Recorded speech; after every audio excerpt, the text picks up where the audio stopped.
child embodies our ultimate vision, that every Filipino learner will realize their full potential and ultimately reach their biggest dreams, no matter how high, no matter how hard, through quality education.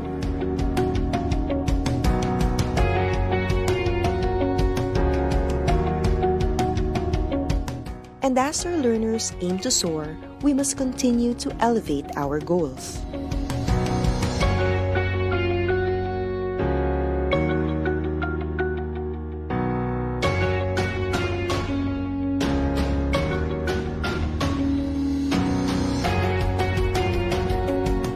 Rising, the kite is our emblem of aspiration to deliver the brand of quality in Philippine basic education. The quadrants of the soaring kite symbolize the key reform areas in forwarding this cause, as we embark on this aggressive reform to yield upskilled teachers, well-developed curriculum, improved learning environment, and responsive multi-stakeholder cooperation. Using the colors of our flag, the logo symbolizes our unity and serves as a reminder that it takes a nation to educate a child. Together, we as a nation will have to move forward and gain more momentum so that our vision of quality basic education for all shall take flight.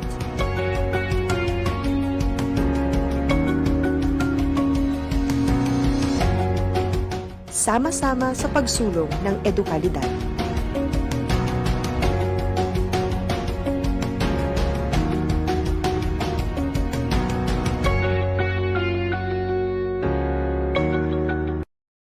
Well, hello, Mrs. Morgan. Remember how hard it was to get your students' attention?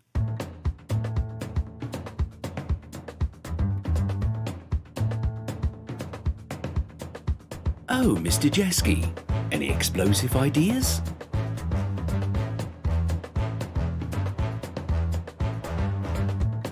And you, Mr. Fisher, the world keeps turning, right?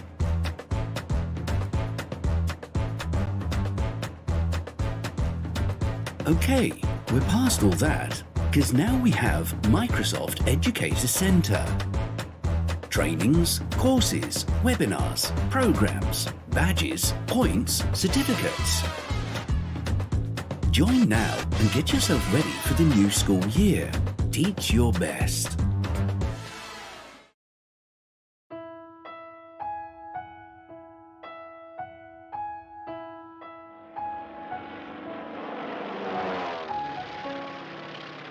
Nang sumiklab ang giyera sa Marawi, maraming buhay at kabuhayan ang nawala.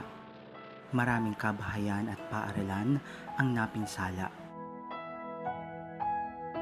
Sa kabila ng matinding suliranin, naging matagumpay ang DepEd na mabigyan ang mga mag-aaral ng pagkakataong ipagpatuloy ang edukasyon at muling bumangon sa sitwasyon. Habang naghihintay sa pagkumpuni at pagsasaayos ng mga paaralan, nagkaloob ang DepEd ng mga temporary learning shelters, remedial classes, learning kits, at feeding programs para sa mga displaced learners.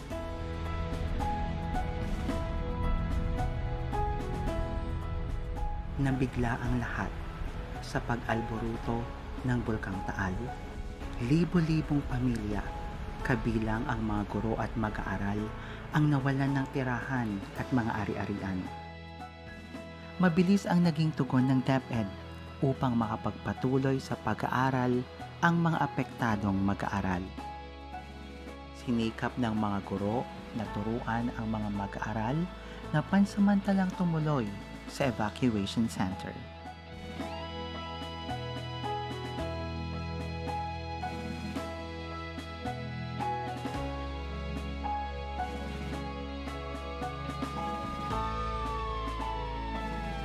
Tumama sa bansa ang COVID-19 pandemic, dahilan upang maantala ang normal na daloy ng pamumuhay at trabaho sa lahat ng sektor, kabilang na ang kagawaran ng edukasyon.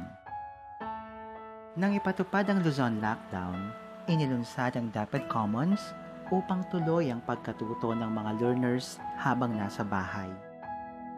Sa kabila ng mabigat na hamon sa ilalim ng new normal, patuloy na nagpunyagi ang DepEd upang maghanap at maghatid ng mga alternatibong pamamaraan upang magpatuloy ang edukasyon sa pinakaligtas at pinakaangkop na paraan. Sa ilalim ng Learning Continuity Plan, layunin ng DepEd na magpatuloy ang edukasyon nang hindi nakokompromiso ang kapakanan at kalusugan ng mga guro at mag-aaral. Isusulong ng DepEd ang tatlong pangunahing layunin: angkop na proteksyon, kaugnay ng mga health standards at safety protocols para sa ligtas na school year, patuloy na edukasyon sa pamamagitan ng blended learning, distance learning at homeschooling na angkop sa kapasidad ng bawat mag-aaral, at mabisang aksyon sa pakikipagtulungan sa lokal na pamahalaan at mga partner organizations upang maihatid ang dekalidad na edukasyon para sa lahat. Bawat DepEd division ay bumuo rin ng sarili nilang Learning Continuity Plan upang gabayan ang mga guro, mga magulang at mga mag-aaral sa bagong pamamaraan ng pag-aaral gamit ang online, modular at TV and radio-based instructions. Gamit ang iba't ibang learning modalities, nagdaos ng dry run ang mga paaralan sa iba't ibang bahagi ng bansa, katuwang ang mga local government units at mga education partners upang maging handa sa bagong sistema ng edukasyon. Isinagawa rin ang mga pagsasanay at oryentasyon sa mga magulang upang maging epektibong katuwang sa pag-aaral ng kanilang mga anak. Sa anumang hamon o sitwasyon, handa ang DepEd. Handang kumilos, handang tumugon, at handang magserbisyo. Ang dami ng mga pagsusubok at challenges ang naharap at napagtagumpayan ng ating Department of Education. Tuwing may pagsusubok, priority palagi natin ang ating learners at ang ating mga teachers sa tulong ng parents at saka partners at ang buong bansa. Ngayon, sa hinaharap natin itong new normal na sinasabi nila, matatag ang ating kagawaran, matatag ang DepEd dahil pinagtibay na tayo ng panahon. Kayang-kaya natin ito sa tulong ninyo.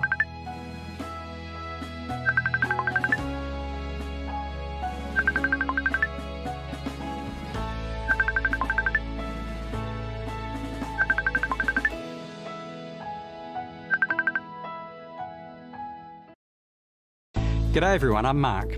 As a teacher and a former principal, I know that professional learning often comes at the end of a very long day. But there are exciting, less structured ways to be in the driver's seat of your own lifelong learning.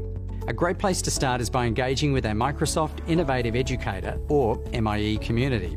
This global community is big, in fact it's enormous. Our MIEs love connecting. Monthly tweet meets are global gatherings of inspiring educators around big topics, and their Facebook group acts as a persistent home for discussions and shared activities. Another way teachers are learning within communities is through Microsoft Teams. Now, greater teacher collaboration improves teaching across schools, and Teams is the ultimate platform for a professional learning community.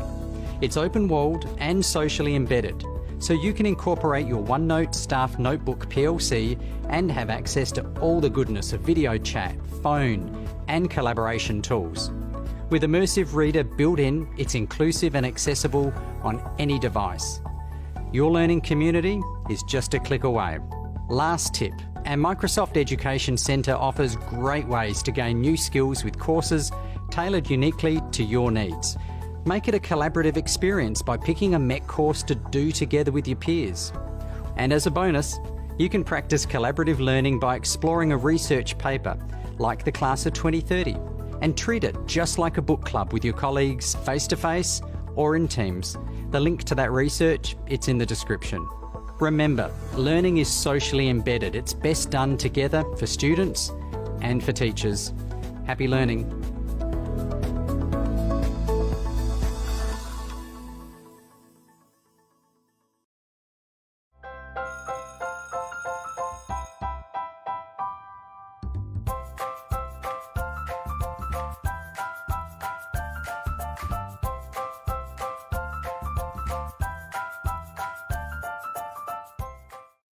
2020 brought new beginnings for the Department of Education.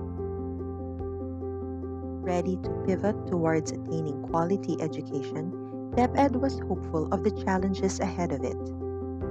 But as DepEd continued to work on its commitment, the world suddenly faced a steeper dilemma.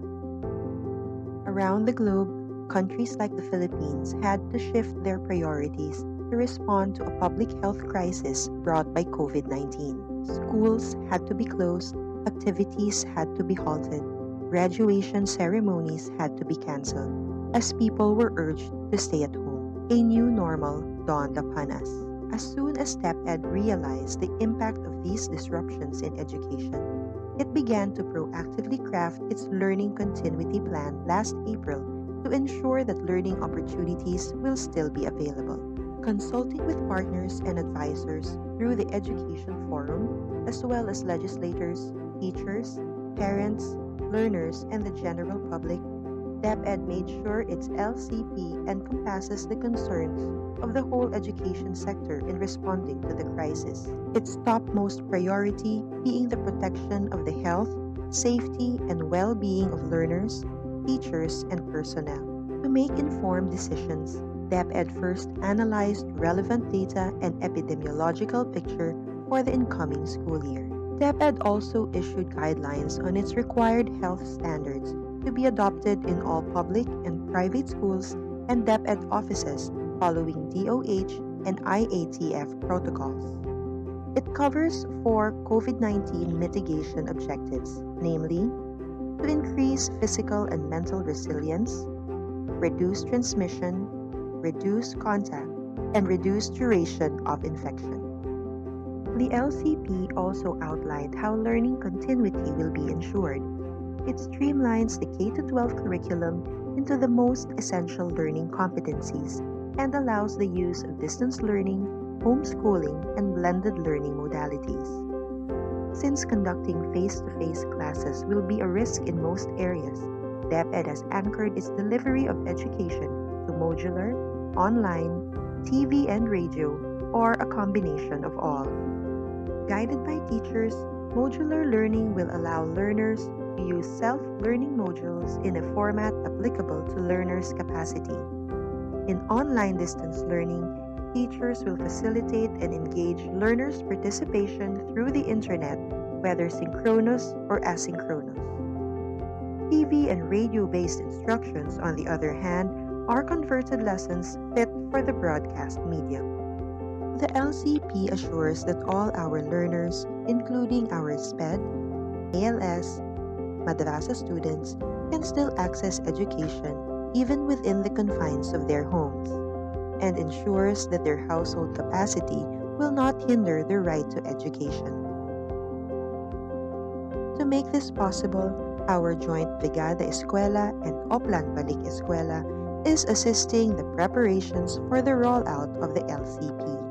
On May 8, the LCP was approved by the IATF. The President also gave it his full support and expressed his commitment to meeting the financial demands of its execution. The implementation of the LCP will not be easy. It is not a perfect plan, and complications can be expected along the way. But extraordinary times call for extraordinary and proactive measures, and the Department of Education is ready to address the challenges along the way with the help of our national and local government, partners, parents, and learners. As one nation, learning opportunities shall be available in this brave new world for our Filipino children.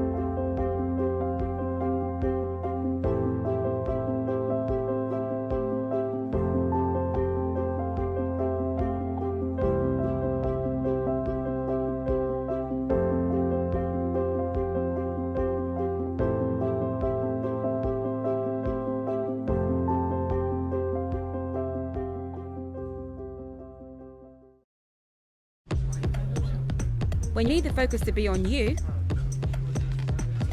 and not whatever that guy's doing, open Teams.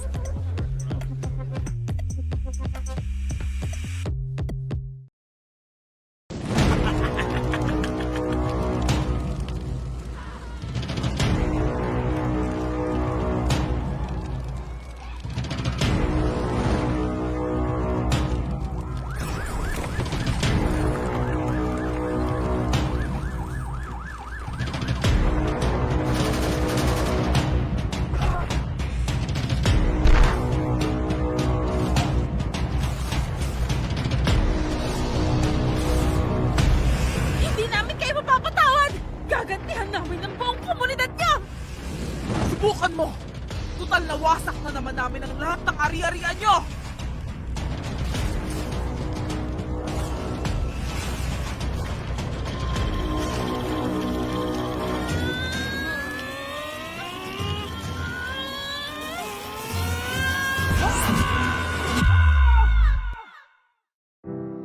Sa totoong buhay, totoo ang pinsala ng giyera. Mula noon hanggang ngayon. Para limitahan ang kalupitan ng giyera, nagkaisa ang mga bansa 70 taon na ang nakalipas upang itaguyod ang Geneva Conventions. Ang Geneva Conventions ay kinikilala ng buong mundo bilang bahagi ng international humanitarian law na nagtatakda ng mga patakaran ng giyera o the rules of war. Ayon dito, huwag gawing target ang mga sibilyan at kanilang mga ari-arian. Tratuhin sa makataong paraan ang mga nabilanggo at protektahan ng mga doktor, nurse at mga ospital para paglingkuran ang mga sugatan at may sakit saan man panig sila nagmula. Alamin ang Geneva Conventions. Bisitahin ang www.therulesofwar.org.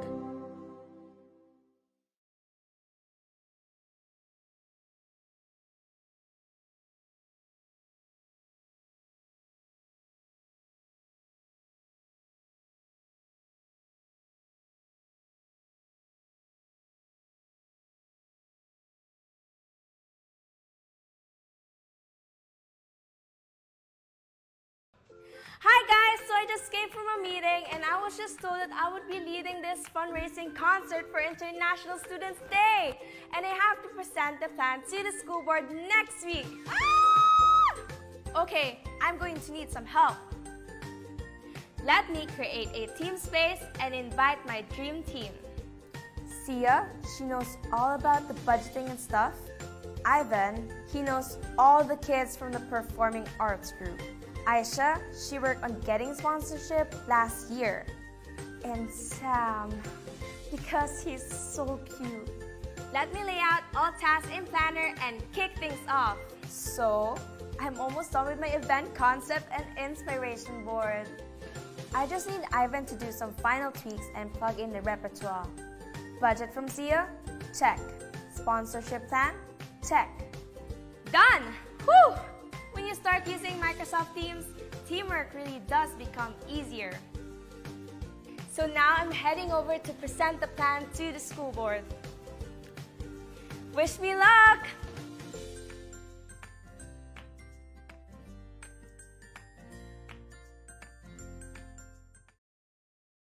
De Luna, Present! Herrera, Present! Valera. Present! Handa ba tayo sa school year 2020? Present! Ngayong taon, ang edukasyon tuloy pa rin. Sa tulong ng DepEd, mga guro at mga magulang, ang handang isip, handa bukas. Tuloy-tuloy ang pag-aaral. May mga modules para sa iba't ibang antas. Sa government TV, maging sa radyo.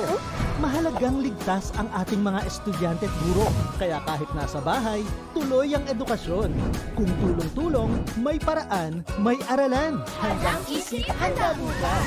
Bisitahin ang DepEd Philippines sa Facebook at ang deped.gov.ph.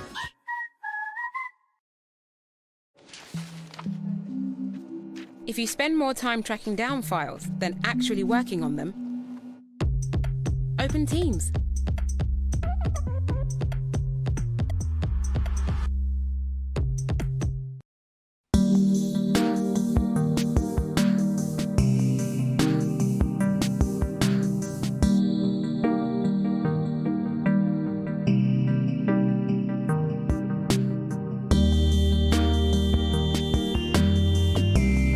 The COVID-19 pandemic has brought unprecedented changes to our usual ways of living.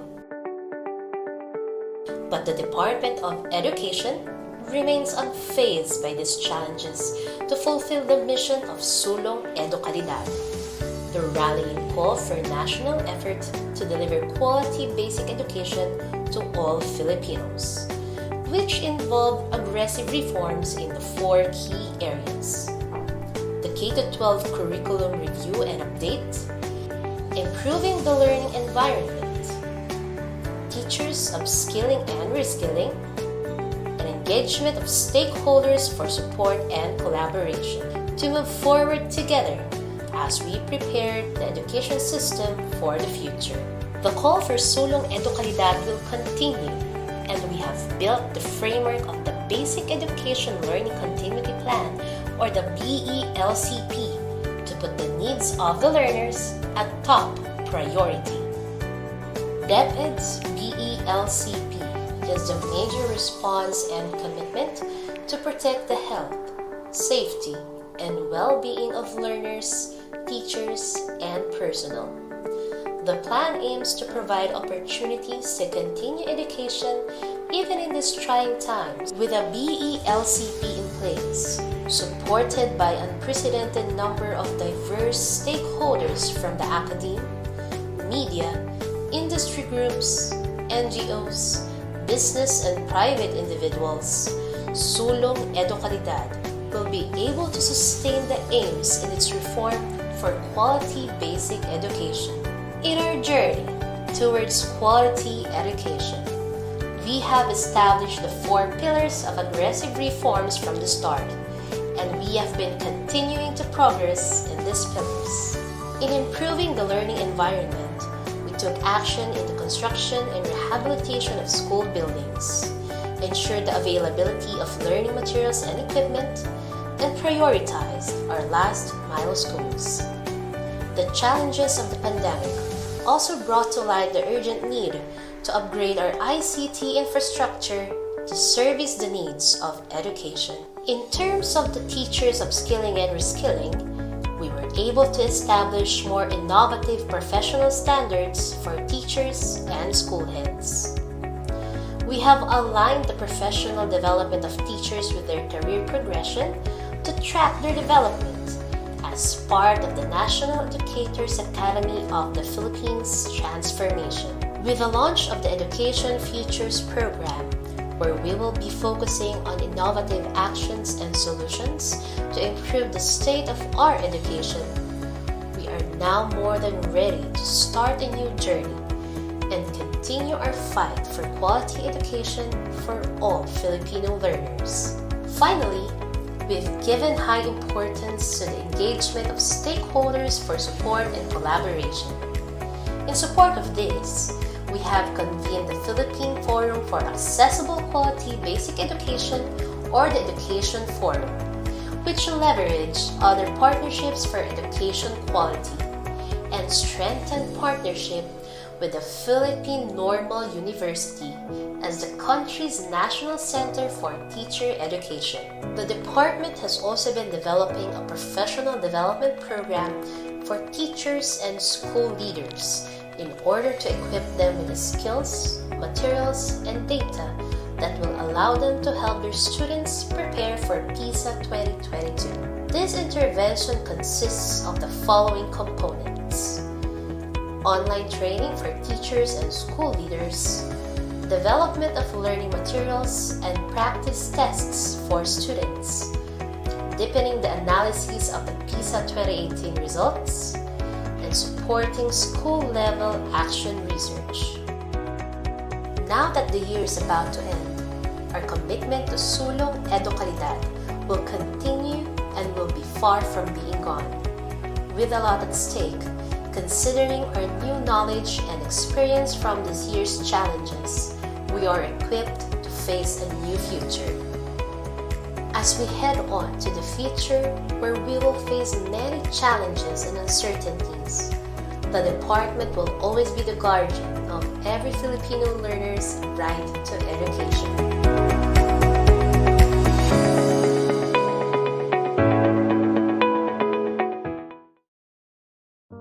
Sino ba ang hindi naapektuhan? Sino ba ang hindi nag-alala? Sino ba ang hindi nalito? Lahat tayo ay naapektuhan. Lahat tayo ay nag-aalala. Lahat tayo ay nalito. Dahil binago ng pandemyang dulot ng COVID-19 ang paraan ng pamumuhay ng lahat ng mga Pilipino saan mang sektor ka nabibilang. Tumigil ang panandalian ang ating mga nakagawian. Tumigil ang lahat ng uri ng transaksyon. Tumigil ang lahat ng operasyon ng mga paaralan. Nakalilito. Nakakakaba.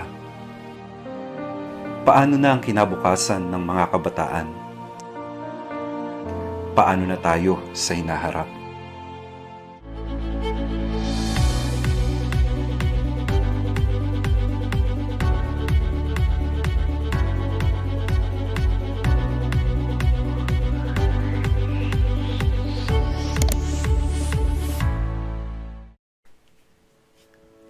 Opisyal na nilulunsad ng Kagawaran ng Edukasyon sa pangunguna ng Office of the Undersecretary for Curriculum and Instruction ang DepEd Teaches.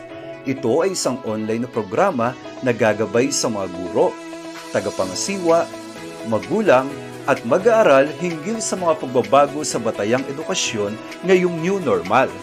Ang DepEd Teaches ay angkla sa sulong edukalidad na nakatuon sa apat na pangunahing pangangailangan ng mapunyaging reforma tungo sa makalidad na pagtuturo at pagkatuto.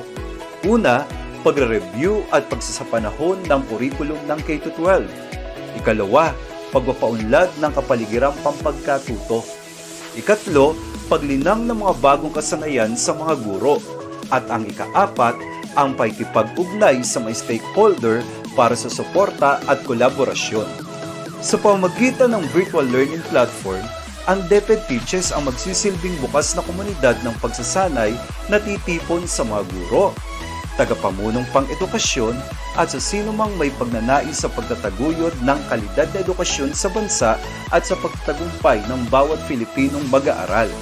Ang mga opisyal, education specialist, learning content expert at outstanding teacher ng DepEd ang magiging tagapanayam na magbabahagi ng kanilang kaalaman at kasanayan sa kurikulum, pagtuturo at pagkatuto, pagtataya at lahat ng kaugnay na mahalaga sa proseso ng pagtuturo at pagkatuto sa new normal.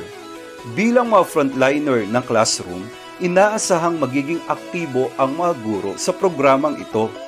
Ang mga tema at paksa ay angkop sa kanilang pangangailangan at konteksto sa pamamagitan ng accessible na platform, ang social media. Sumali na sa OUCI family sa DepEd Teaches kung sama-sama mapahuhusay pa ang mga guro, kung sama-sama higit na malilinang natin ang mga mag-aaral.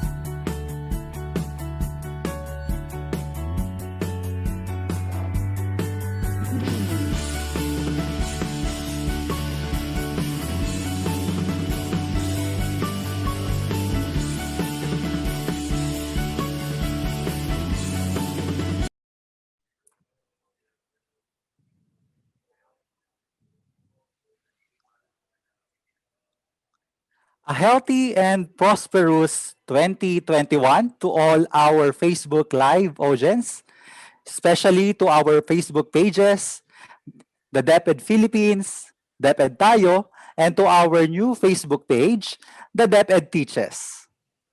We invite all of you to like, follow, and share our DepEd Teaches Facebook page, and don't forget the hashtag I support DepEd Teaches. Just a briefer, especially to our new viewers, the Office of the Undersecretary for Curriculum and Instruction launched the DepEd Teaches last December 14 as one way to provide technical assistance to the teachers in the field in this new normal.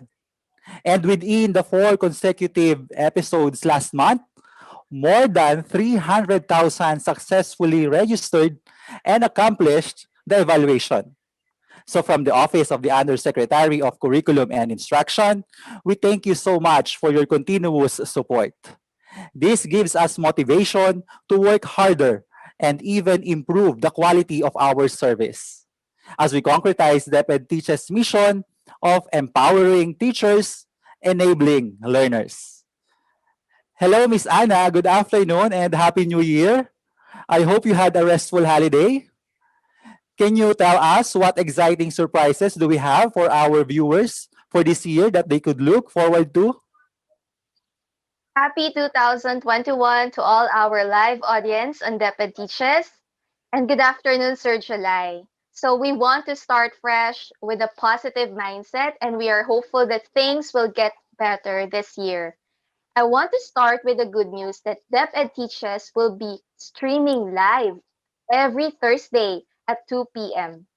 Isn't it wonderful? Because all of us will have a weekly dose of power presentations from our esteemed leaders and outstanding teachers, exclusive here in DepEd Teaches. So there's going to be a weekly live episode of DepEd Teaches. To our viewers, save it in your calendar now and invite more friends and colleagues to watch and join every Thursday at 2 p.m. Ma'am Ana, what topics have we prepared to our viewers? You know, what makes DepEd Teaches more relevant, Sir July, is that all topics selected here came from the results of the needs analysis that we almost gathered from 150,000 respondents. Can you just imagine that huge figure that helped us decide in formulating the topics? So this is data driven. Definitely, we have a strong basis on what discussions should be prioritized because we heard your voice and we value so much your opinion. In fact, we've outlined already the upcoming presentations with our stellar roster of speakers, none other than our instructional leaders. And on top of that, we will tackle different areas such as curriculum and planning, learning environment, content knowledge and pedagogy, assessment, community linkages, professional growth, and personal development. So many good things to start this year and to be thankful. And we hope our followers will increase in numbers. So again, don't forget to like and share our Facebook page, DepEd Teaches. That's right, Miss Ana. Please join our online community with the new official Facebook page, the DepEd Teaches FB page. Indeed, it's going to be an exciting year for everyone. Continuous learning is not just for the learners, but even for our dear teachers. At this point, let us listen to the short video message from the proponent of DepEd Teaches, our hard-working Undersecretary for Curriculum and Instruction. Please welcome Yusek Diosdado M. San Antonio. Teachers and fellow leaders for learning and fellow parents, welcome back to our DepEd Teaches.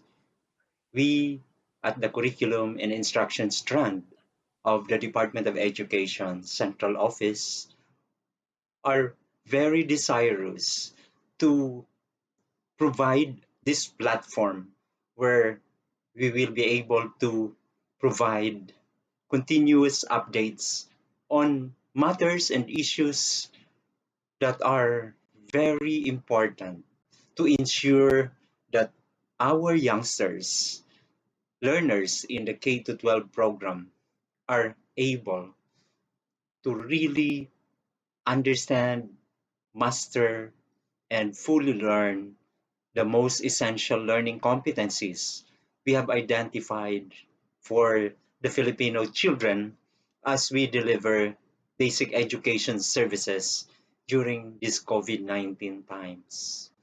Be assured that the sharings from our regional directors and exemplary superintendents, principals, and fellow teachers, and even supervisors that will be featured in the forthcoming episodes will really be able to inspire you all to find ways of ensuring that learning happens even in very trying times.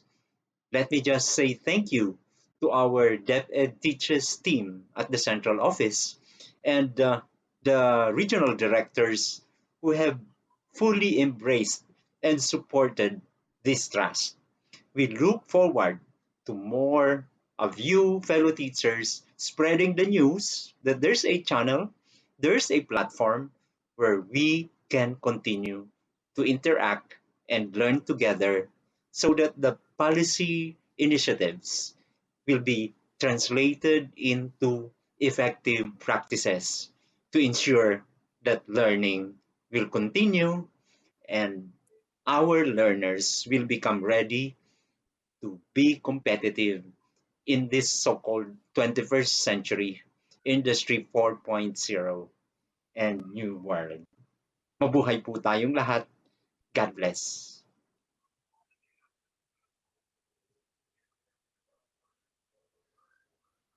Thank you, Yusek San Antonio, for that wonderful message.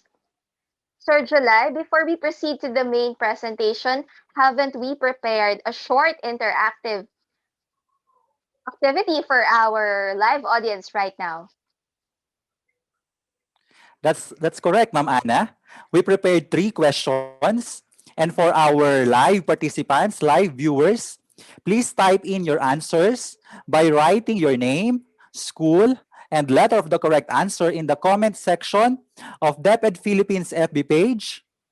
Again, we will be giving 3 questions and our participants are encouraged to write their answers in the comment section of DepEd Philippines FB page. Write your name, school, and letter of your correct answer. I hope our viewers are ready now. So this would be our first item, our question number 1. All of these topics were discussed in the pilot episodes of DepEd Teaches, except blank. A, curriculum. B, learning resources. C, community linkages. Or D, assessment. May I repeat it again? All of these topics were discussed in the pilot episodes last year of DepEd Teaches, except A, curriculum. B, learning resources. C, community linkages. Or D, assessment. To our FB viewers, please comment now your answers.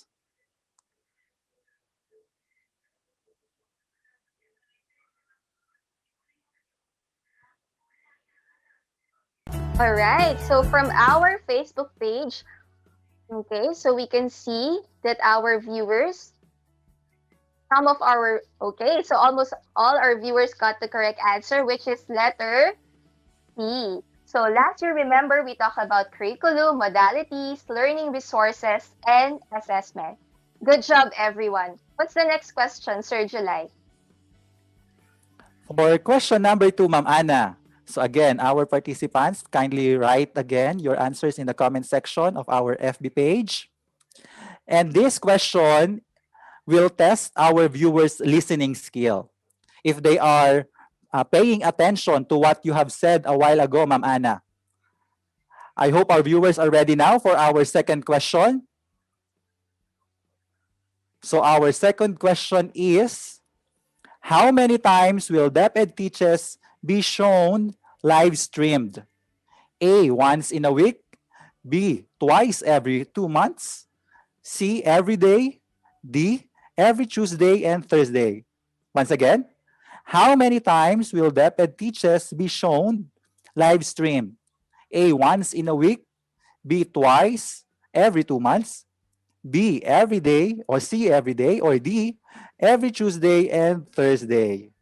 To our FB viewers, please comment now your answers.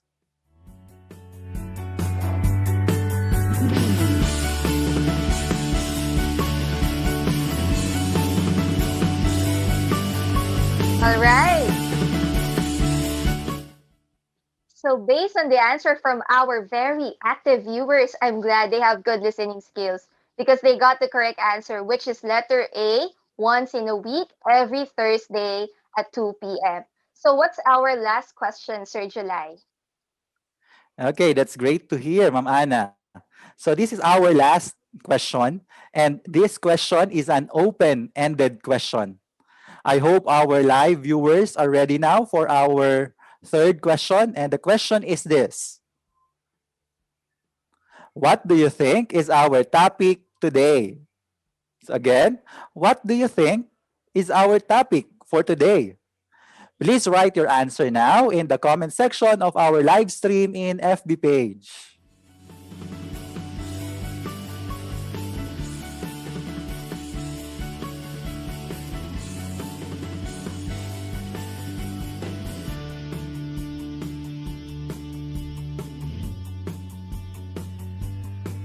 Alright, so to confirm your prediction, we will now give the screen to our invited resource person today.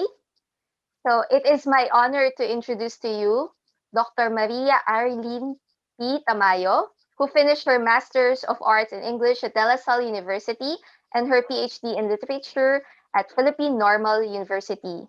Dr. Tamayo is an educational management test passer and a career service executive eligible. Our resource speaker is currently the OIC Schools Division Superintendent of SDO Angeles City in Region 3. Let us all welcome Dr. Maria Irene P. Tamayo as she delivers a power presentation about designing lessons to achieve learning standards for distance learning modalities. Let us all give her a virtual round of applause.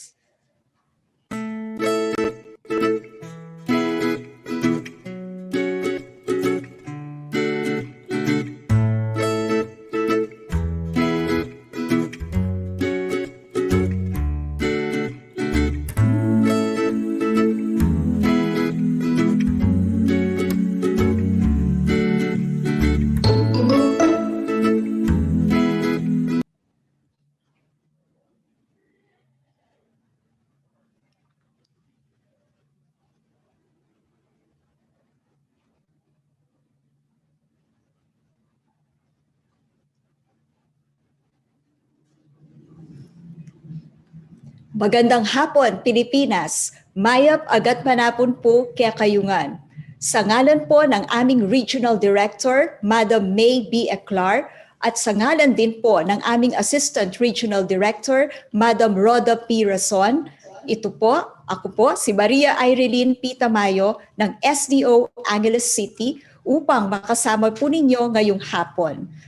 This afternoon, we will be sharing with you instructional design for distance learning modalities.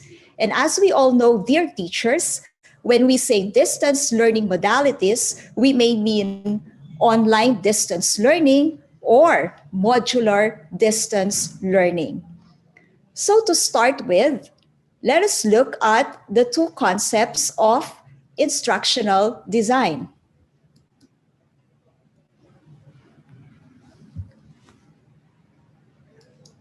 So when we say instructional design, the first concept will involve a set of events that facilitate learning. So here, we teachers will prepare a series of events that will lead to our students' mastery of the subject matter or attainment of the learning competencies for that particular subject. The second concept of instructional design is it is a creative pattern or a rational, logical, sequential process intended to solve problems. So as teachers, when we are involved in this so-called instructional design, we will be preparing rational, logical, and sequential processes which will redound again to mastery of learning standards, whether content or content standards or learning standards, as well as mastery of the subject matter. So here are some additional concepts about instructional design from a number of experts. When we say instructional design, it is the creation of learning experiences and materials in a manner that results in the acquisition and application of knowledge and skills. So we teachers, we want to create remarkable and noteworthy learning experiences for our pupils and students, as well as prepare instructional materials that will result in the acquisition of knowledge, concepts, ideas, as well as the application of lifelong skills.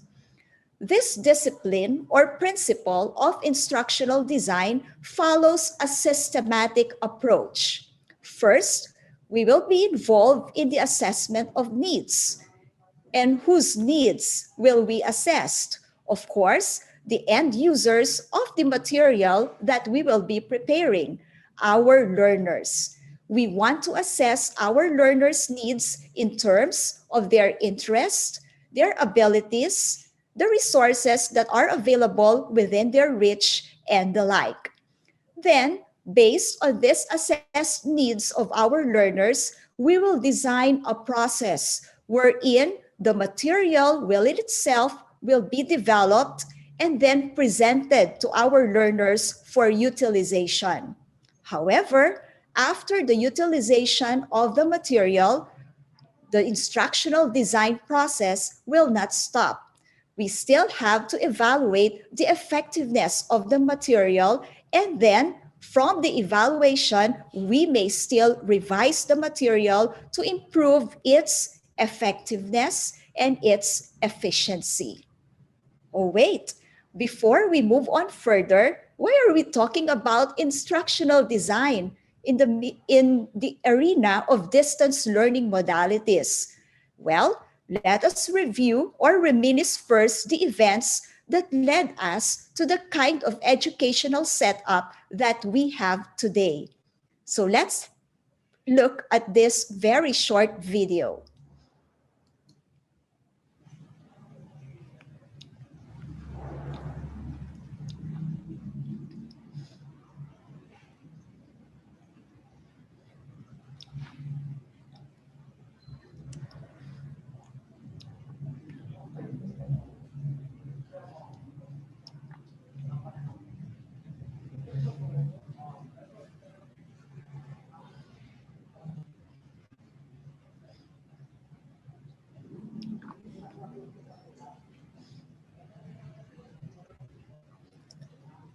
All right.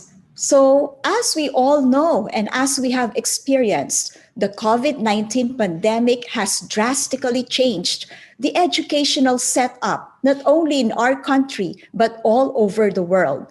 If before we enjoy face to face instruction, collaborate with our learners inside our own classrooms, now we teachers have to meet our learners in a so called virtual classroom, or we meet our learners through the module or the self-learning module that is given to them and that our learners accomplish within the confines of their homes.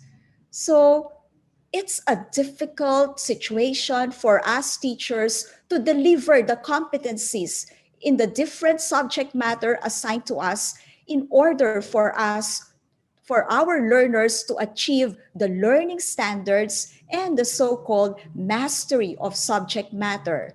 In that case, we can say that we can fulfill our mission as teachers.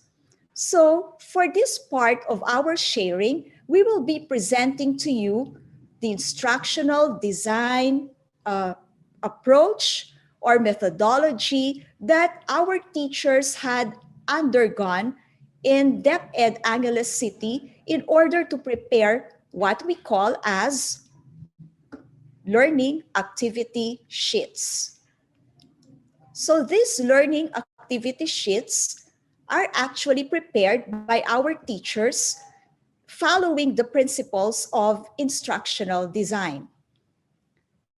The activities that you will find in this so-called LAS target the development of the 6 cognitive processes or dimensions as stipulated in DepEd Order number 8 series of 2015 and DepEd Order 42 series of 2016. Do you still remember the 6 cognitive processes or dimensions? They are remembering, understanding, applying, analyzing, evaluating, and creating. So our learning activity sheets are patterned with the end goal of developing among our learners these 6 cognitive processes or dimensions. The learning activity sheets that our teachers at STO Angeles City had designed are based on the most essential learning competencies, or the so-called MELCs.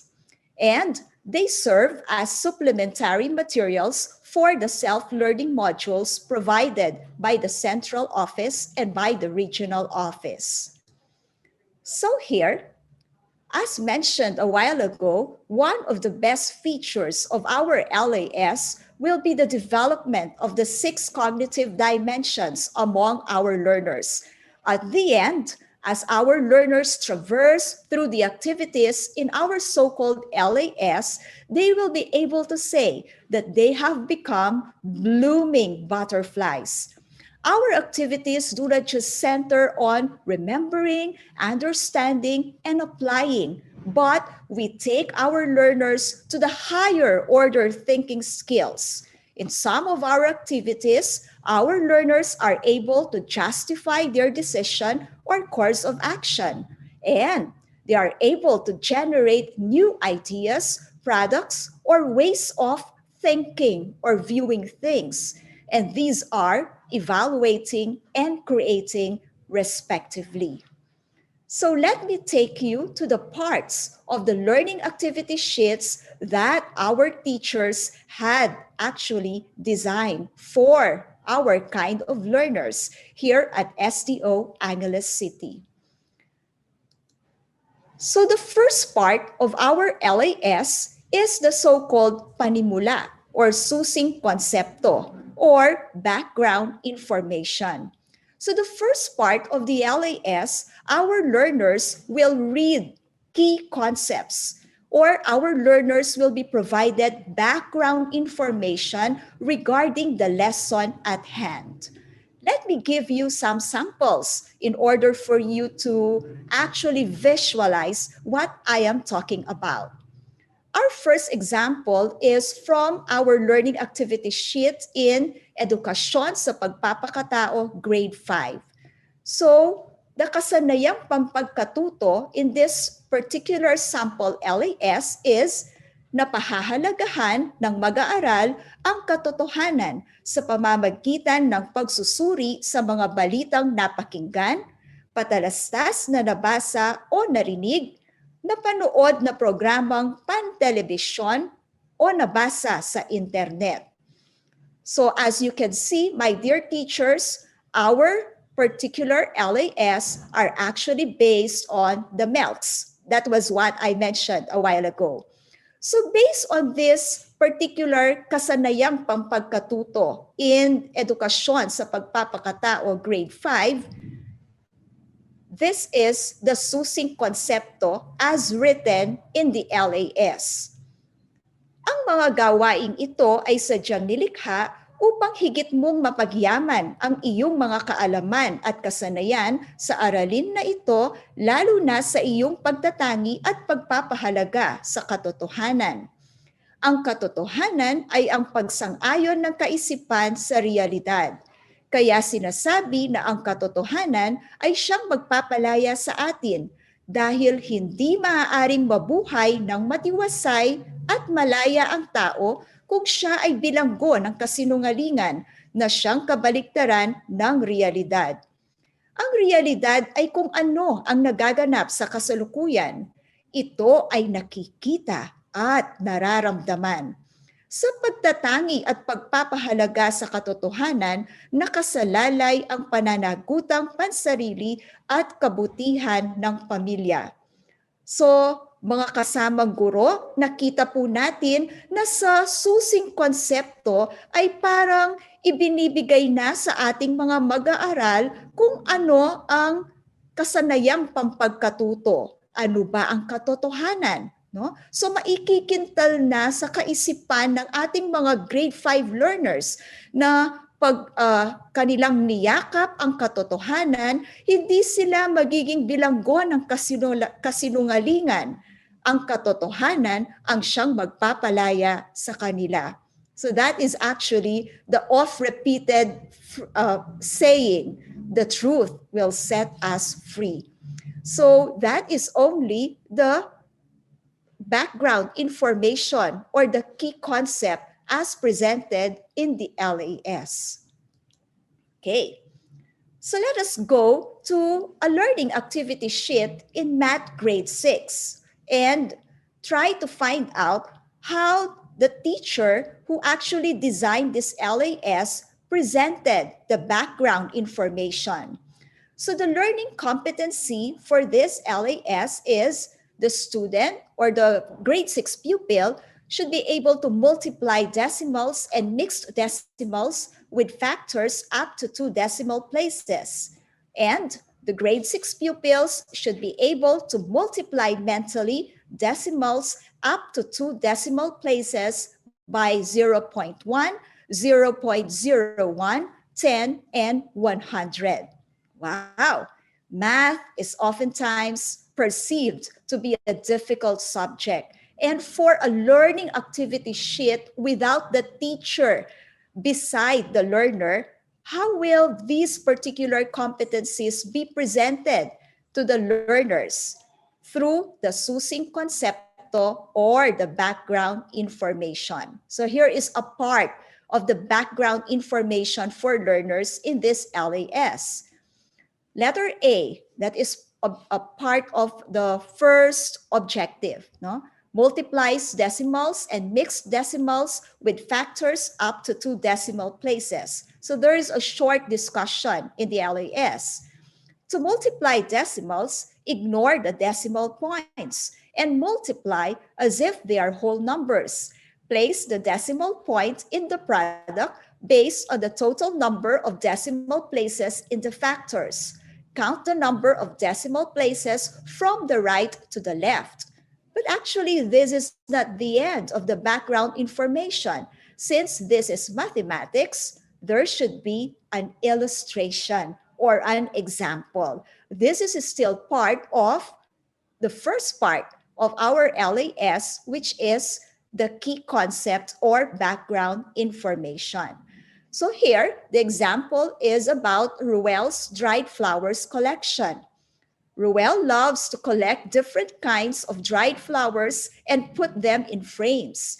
In one of his framed collection, he mounted 12 dried flowers with same weight.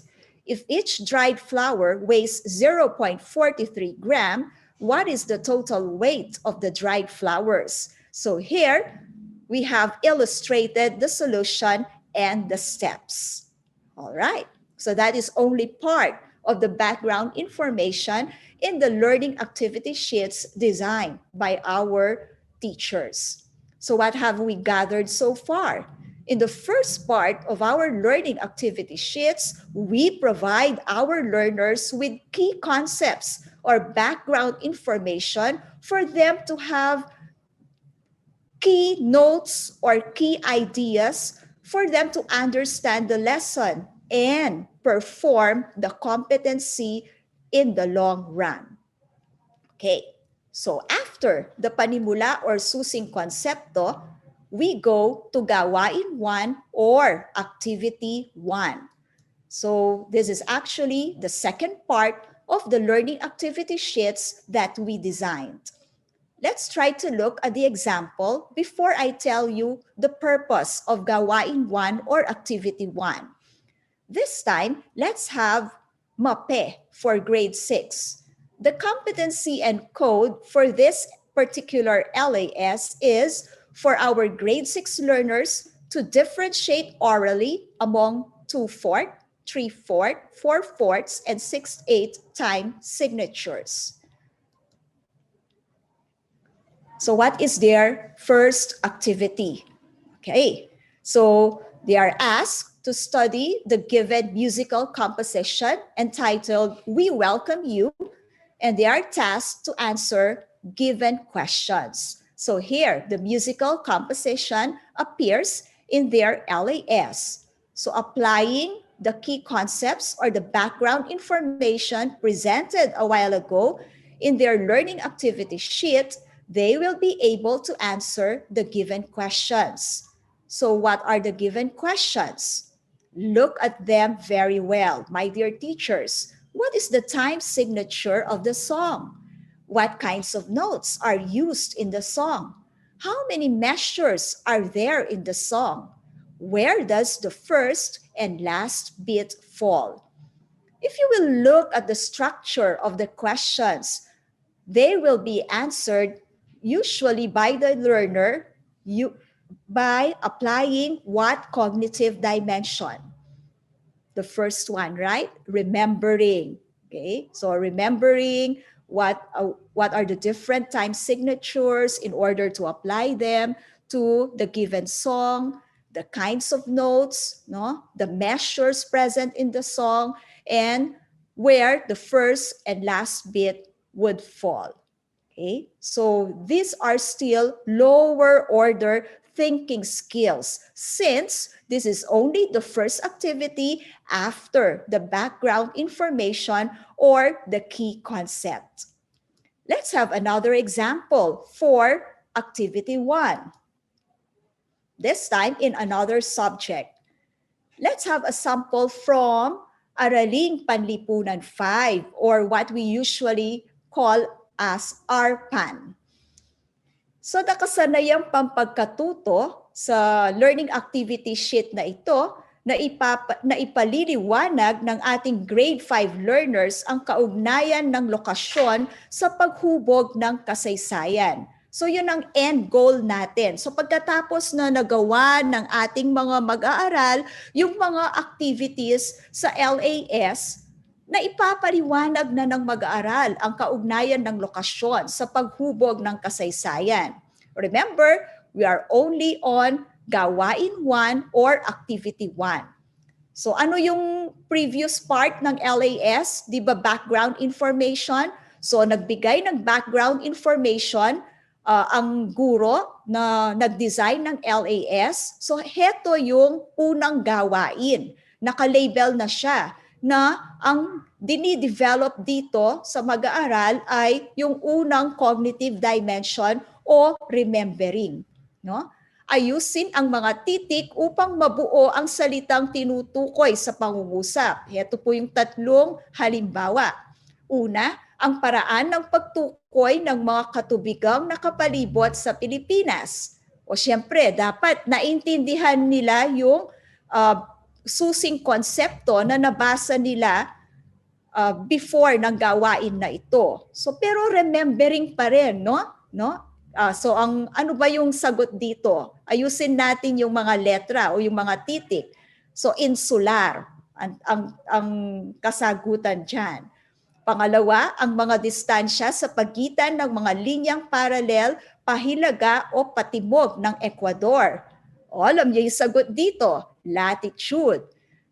At ikatlo, ang paraan ng pagtukoy sa kinalalagyan ng isang lugar sa pamamagitan ng mga imahinasyong guhit na makikita sa mapa at globo. Alam niyo to, para siyang brand name ng mineral water. Naku, parang ako ay nag-a-advertise. Absolute. Di po ba? So, kung inyo pong ma-observe, ito ay mga, kumbaga sa pagtuturo ng reading. No? Kung kayo po ay guro sa Filipino o sa Ingles, ito po ay mga literal na mga questions or questions that fall under the literal level. Dahil po, remembering pa po ang cognitive dimension na dinidevelop sa mga mag-aaral sa gawain 1. Okay. So, susunod. Pagkatapos ng gawain 1, syempre, may ikalawang gawain o ang tinatawag na activity 2.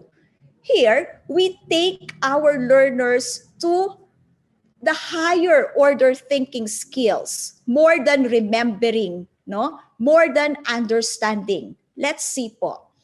Ito ay galing sa learning activity sheet ng Filipino para sa mga grade 10 learners.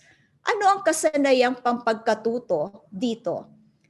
Ang mga mag-aaral ay may kapabilidad na nakapagbibigay ng reaksyon sa mga kaisipan o ideya na tinalakay sa akda, makatotohanan ba o di makatotohanan ang mga pangyayari sa maikling kwento.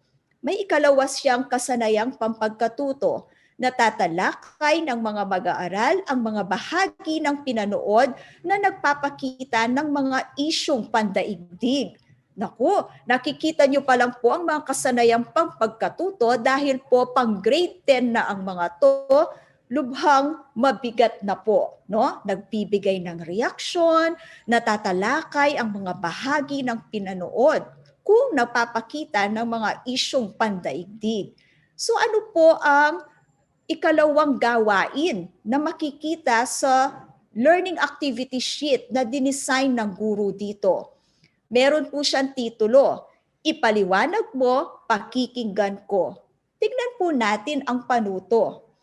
Suriin mong mabuti ang pahayag at isulat mo sapat lang ang iyong sariling interpretasyon.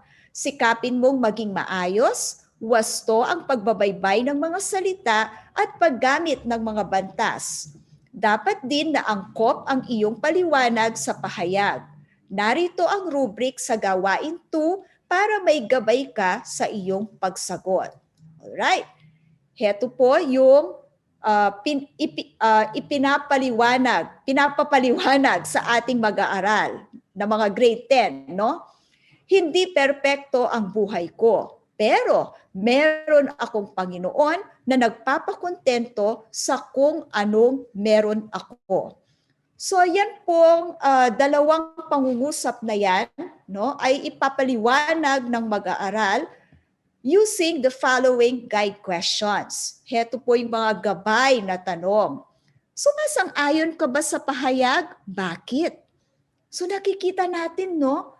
Babasahin ng grade 10 learner ito, kailangan niyang maintindihan ang sinasabi ng dalawang pangungusap para masagot niya ang unang tanong. Sumasang-ayon ba siya o hindi? Pero pag sinabi niyang oo, sumasang-ayon siya, merong kasunod na tanong, bakit? Pangalawang tanong, kailangan ba ang karangyaan para masabing kontento ka na sa buhay? Bakit? So higher level order thinking skills na po yan na nagiging instrumento para makamit po ng bata ang mastery ng competency o ng kasanayang pampagkatuto na nakalagay po sa ating MELCs. At ikatlo, ano ba ang totoong karangyaan para sa iyo? Di po ba? So yung learner magfo-form na siya ng kanyang sariling konsepto kung ano ba ang karangyaan para sa kanya. No? So gawain 2 pa lang yan, pero dahil grade 2 learners na po, mabilis po ang transition from lower order to higher order thinking skills na po ang nadidevelop, no, sa ating mga mag-aaral sa parting ito. Heto po yung pamantayan na ibinigay sa ating LAS. Kaayusan at kalinisan ng pagkakasulat. So from a range of 1 to 10, syempre po ang highest ay 10, no po? Ang lowest ay 1. Ano po yung rating ng guro? Wastong pagkakabaybay at pagbabantas, kaangkupan ng paliwanag sa pahayag, ano ang kabuuang puntos, at mga puna o yung tinatawag nating remarks sa Ingles. No? Makikita po dyan, individual rating score, makikita po ng guro kung nakakasunod po ang bata sa competency na dinidevelop sa particular na learning activity sheet na ito. At pwede pong magbigay ng individual feedback ang guro dahil meron po siyang rubric. Okay, still gawain 2. Tignan natin. Punta na tayo sa gawain 3 o activity 3. Naku, pataas na ng pataas ang level ng cognitive dimension na ating dinidevelop sa mga mag-aaral sa activity 3. O, bigyan natin ng halimbawa, bakit nasabi ko ito? Bumalik tayo sa asignatura na edukasyon sa pagpapakatao. This time po sa grade 9. Okay? So ano ang kasanayang pampagkatuto para sa mga grade 9 learners? Na ipaliliwanag ng grade 9 learners ang dahilan kung bakit may lipunang politikal. Na ipapaliwanag ang prinsipyo ng subsidiarity at ang prinsipyo ng pagkakaisa. Ikalawa, natataya ang pag-iral o kawalan sa pamilya, paaralan, barangay, pamayanan o lipunan o bansa ng prinsipyo ng subsidiarity at prinsipyo ng pagkakaisa. So, habang tayo ay bumabaybay dito, no? Mag-recall po tayo. Siguro iisipin niyo, ang batayang konsepto o ang susing konsepto dito ay siguradong ipapaliwanag yung lipunang politikal, prinsipyo ng subsidiarity at prinsipyo ng pagkakaisa. Tama po kayo. Pero ang binibigyan natin ng diin ngayon ay ang gawain 3. Ano ang makikitang ikatlong gawain sa mga mag-aaral sa learning activity sheet na ito? Atin pong suriin, no, ang halimbawa na atin pong nakikita sa ating mga screen. Ito po yung panuto. Suriin kung may pag-iral o kawalan ng pag-iral ng prinsipyo ng subsidiarity o pagtutulungan at ng prinsipyo ng solidarity o pagkakaisa sa sumusunod na sektor: pamilya, paaralan, barangay o pamayanan, at lipunan o bansa. Hindi lang po yun, no? Magbigay ng halimbawa ng mga sitwasyon o pagkakataong pinairal ang dalawang prinsipyo at halimbawa ng mga sitwasyon o pagkakataong hindi pinairal ang mga ito. Gawing gabay ang talahanayan para maayos at organisado ang iyong gawain. Hayan po yung sinasabing talahanayan. No? Makikita po yan sa learning activity sheet ng bata.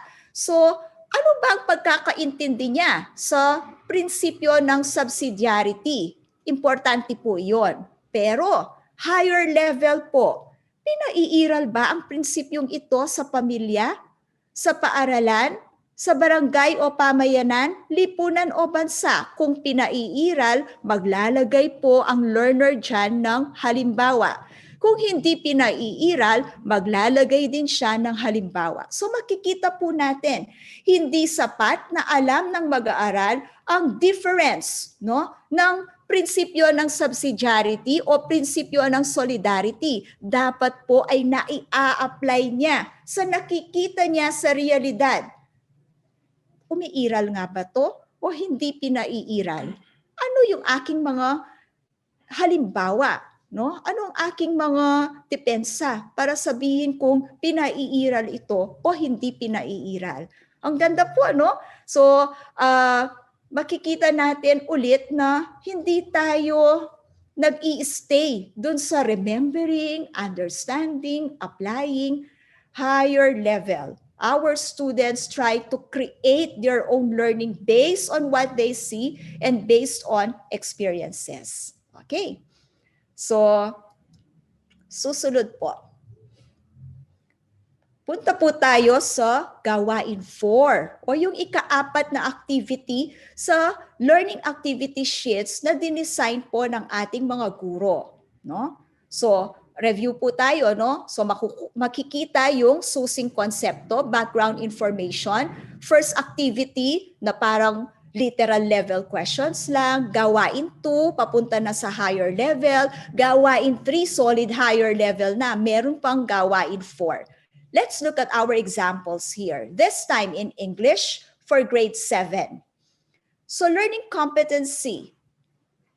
Our grade 7 learners at the end of the lesson or the end of their accomplishment of these learning activity sheets will be able to research a topic with support using 2 or 3 sources provided. For example, newspaper, website, video, images, podcast, print-based material.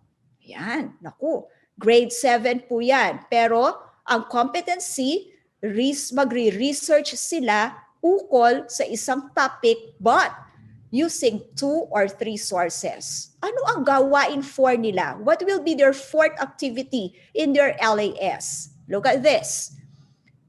Research a topic about COVID-19 and write a short informative essay with a minimum of 5 sentences to a maximum of 10 sentences with at least 3 sources of information.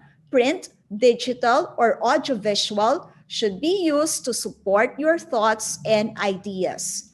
Look at the directions po. No? So clear, ano yung topic na pinapa-research about COVID-19? Oh yes, the grade 7 learners could do the research. Okay. After doing research, the direction sets the next pace. They will be writing a short informative essay, and the rules are specific. The informative essay should have a minimum of 5 sentences and a maximum of 10 sentences, but with a condition. There should be at least 3 sources of information to support the thoughts and ideas of the learner. See, my dear teachers, higher order thinking skills for gawain 4, for activity 4. Okay, sige. And then, after this particular instruction, a standard rubrics will be provided to the students to guide them in preparing or in writing the informative essay. Of course, when there is a creative task, we always have a rubric as part of the LAS. Next, this example is from our TLE subject, focusing on travel services. So what's the learning objective? Our students should be able to identify markets and destinations. Sub-objectives: explain why people travel and the needs, aspirations, and motives of travelers. Explain the difference between leisure travelers and business travelers. Look at the questions, no? Let's juxtapose the learning objectives and the questions for the activity number 4. The students are asked to answer questions in 1 to 2 paragraphs. Look at the first question. Why do a number of people love to travel or visit different places? And let's review the first objective. Explain why people travel and the needs, aspirations, and motives of travelers. Swak na swak, di po ba? So when they answer the first question, why do a number of people love to travel or visit different places? They are already able to accomplish the first objective. Second question, if you were given a chance to choose, which do you prefer? Travel for leisure or travel for business, and why? Look at our second objectives as juxtaposed. If they are able to explain the difference between leisure travelers and business travelers, they would have a basis for their choice. So knowing what leisure traveling is and what business traveling is, they have a basis for their choice. So if they chose travel for leisure, then why? If they chose travel for business, why? See? So here, the objectives match the questions in the activity. Vice versa, the questions in the activity are actually the vehicle, no, or the instrument for the students' attainment of the objectives. Okay. Now, let's go to the last activity in our LAS, gawain 4 or creating. Actually, it's the last activity in the sense that it's labeled as gawain 4 or activity 4. But of course, we have the last part of the LAS later. So gawain 4 or activity 4 focuses on the last cognitive dimension, which is creating. No? So let's look at one good example of a particular activity which will make the learners create something from what they had learned. So this is again from edukasyon sa pagpapakatao. Ano ang panuto? Ang sabi, gumawa ng isang advocacy material laban sa mga kumakalat na fake news ngayon sa social media bilang pagpapakita ng iyong pagpapahalaga sa katotohanan.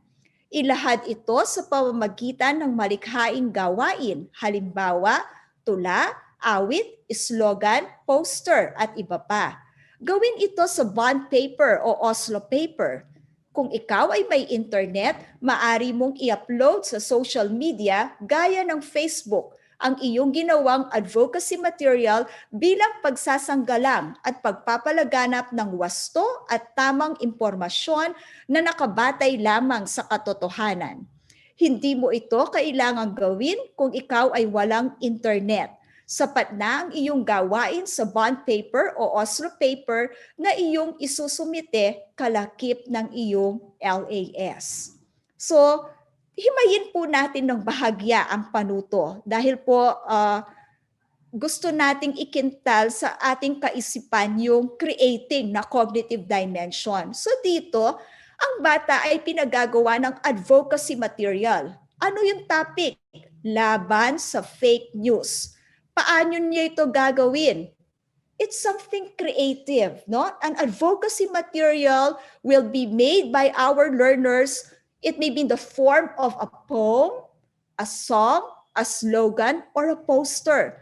So still advocating the multiple intelligences principle, all right? And then if this will be their choice, they can prepare their advocacy material using bond paper or Oslo paper. But the panuto gives an option. If the learner has internet access, he or she can prepare the advocacy material and upload it via Facebook or another form of social media, as long as it will serve its purpose of advocating against fake news. So, makikita nyo dito sa last part, talagang inulit pa, hindi mo kailangang gawin kung ikaw ay walang internet, sapat na ang bond paper o Oslo paper. Sa LAS, nagbigay tayo ng sample ng advocacy material. Kamukha nito, and of course, as usual, if this is a creative activity, there should be a rubric that accompanies it. Okay? So, yun po ang activity 4, taking our students to the last cognitive dimension, which is creating something from what they had learned. Okay. So what's the last part of our LAS? It involves our learners' reflection. If you remember, as teachers, during the pre-pandemic days, we prepare our so-called DLLs, our daily lesson logs. There is the reflection part. So here in our learning activity sheets, we also place a reflection part. Let's have a sample for Math 7. What's the learning competency? Our grade 7 learners should be able to perform operations on rational numbers. So here's the reflection part. I'll read the first paragraph.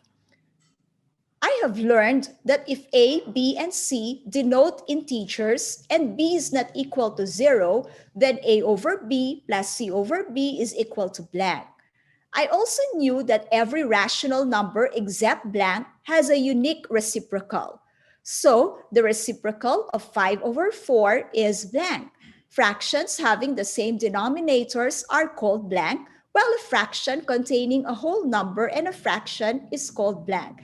So here you will see po, as the learner fills in the blanks to complete the paragraphs, he or she will be able to reflect on what he or she has learned as he or she completes the activities in the learning activity sheets. Look at the last part, though I will not read it en toto.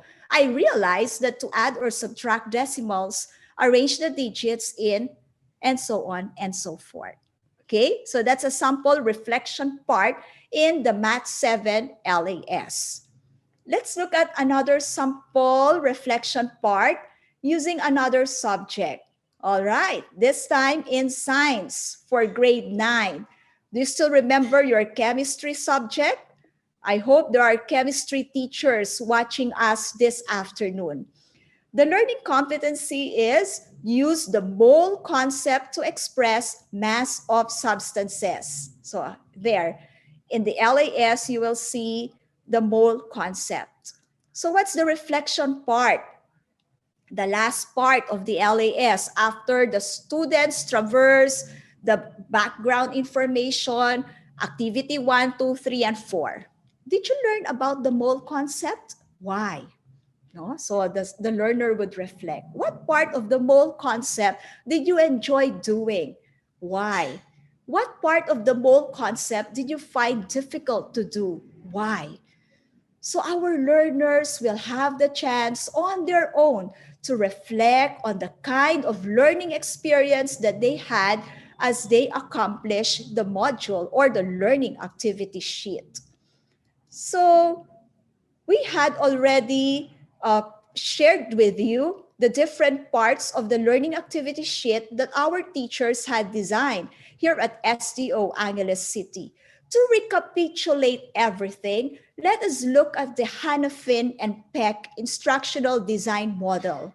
Okay, so this was what our teachers had actually followed together with our education program supervisors. No? So to start, the first phase, there's a needs assessment. No? So we look at the needs. Here is the COVID-19 pandemic, no face-to-face classroom interaction, but education must continue.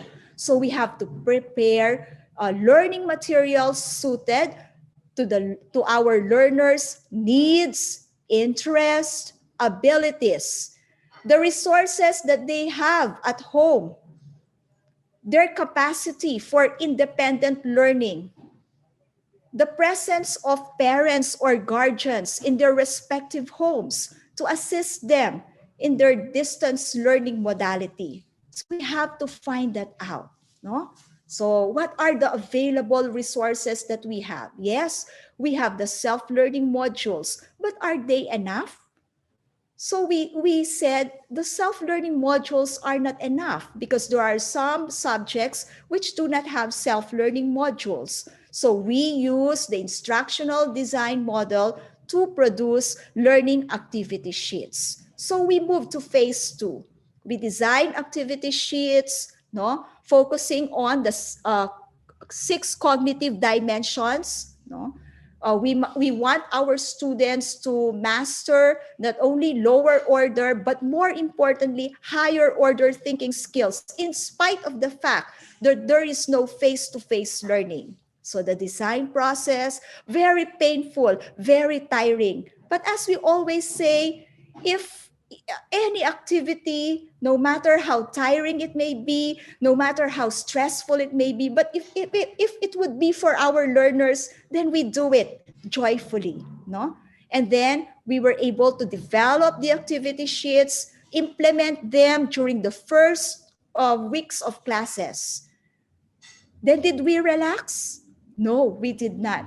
After the first week of classes, we gathered feedback from the field. We evaluated the feedbacks, no? And then we did the revision. What were the major feedbacks? Some of our learners or a number of our learners find it difficult to complete all the activities in our LAS since every day they had to really answer different activity sheets in 8 subject areas. Very difficult, right? So what we have to make major adjustments, major revisions. So we lessen the number of activities in our LAS, and at the same time, our teachers prepared weekly home learning plans stipulating what our learners will answer for Monday, Tuesday, Wednesday, Thursday, and Friday. So supposing there are 4 activities in a particular LAS, okay? So we will be presenting what will we do on a Monday? What activity will our students answer on a Monday? Okay, what activities will be answered on a Tuesday, and so on and so forth. Okay, so that is instructional design. We do not simply prepare instructional materials and then stop. We have to evaluate and revise in order to achieve our purpose of mastery of subject matter and learning competencies on the part of our students. And so,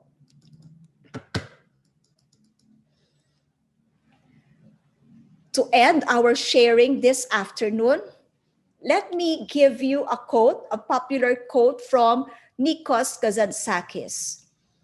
True teachers are those who use themselves as bridges over which they invite their students to cross. Then, having facilitated their crossing, joyfully collapse, encouraging them to create their own.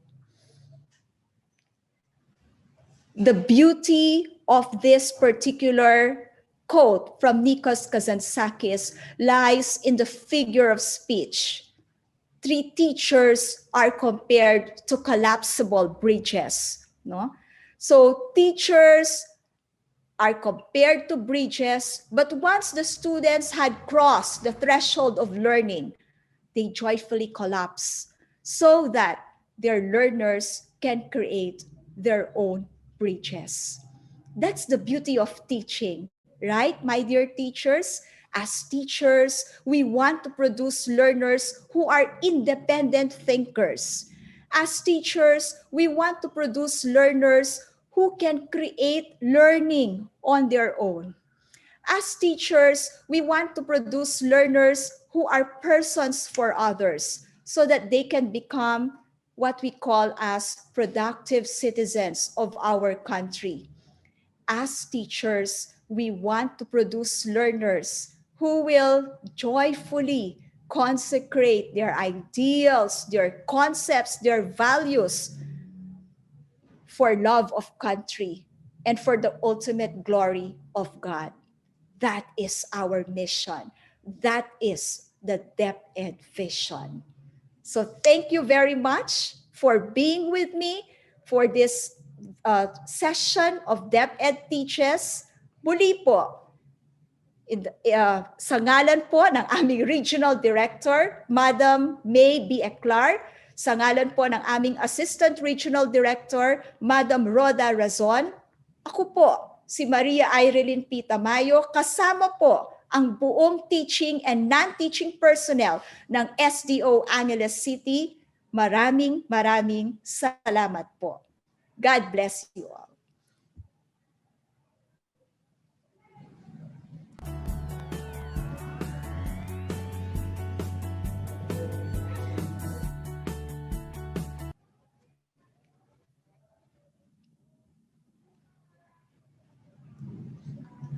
So thank you so much, SDS Tamayo, for a thorough and exceedingly clear presentation. I believe our audience has been enlightened on instructional designing to help students reach mastery and to achieve learning standards. SDS Tamayo clearly discussed the logical and sequential progression of learning tasks or activities to be provided to the learners, from lower thinking skills to a higher order thinking skills, from one activity to another. And this is to properly scaffold learners' understanding. As to our live audience on Facebook, don't forget to share your insights and comments using the hashtag #ISupportDepEdTeaches and hashtag DepEdTeaches Episode 5. You can also share your selfie post while you are listening in today's presentation because we love to hear all your feedback. So again, thank you very much for gracing this event, SDS Maria Irelyn Tamayo. That was a smooth presentation, very explicit in terms of the examples, and I love the metaphors she used, like the blooming butterfly and of course the collapsible bridges. So to our live audience, before we end, we just have some announcements. Okay. So please take note, you will receive your certificate of participation on a thematic basis. So meaning, episodes 5 to 7 have the same theme, which is K-12 curriculum and planning. Two things you must remember. Register once only for episodes 5 to 7. So on the screen right now, you see the registration link. for episode 5, which is also considered already for episode 7 and for episode 6 and 7. So on the 7th episode on February 4, we will share with you the link for the evaluation. That includes a 10-item question to test your knowledge and understanding on the presentations. So if you have accomplished the registration and got a 75% passing score, that's the time you will receive your certificates of appearance and participation. Remember, you must get at least 75% passing score. Hence, it will be really helpful if you will take down notes or play again this video so you can review and be ready to answer the evaluation on episode 7. Let me reiterate that you will only register once for episodes 5 to 7 because this is thematic. So if you register today, that is counted for episode 6 and 7 also. Don't ask for the evaluation right now. We will give it to you on the 7th episode. So you need to register and pass the evaluation for you to receive your 2 certificates. Once again, thank you so much for tuning in. Don't forget to like, follow, and share our official Facebook page, DepEd Teaches. We hope to see you again next Thursday. On behalf of the Curriculum and Instruction Strand, we hope it has been a productive afternoon with us. Remember, here in DepEd Teaches, our mission is empowering teachers, enabling learners. Good day, everyone.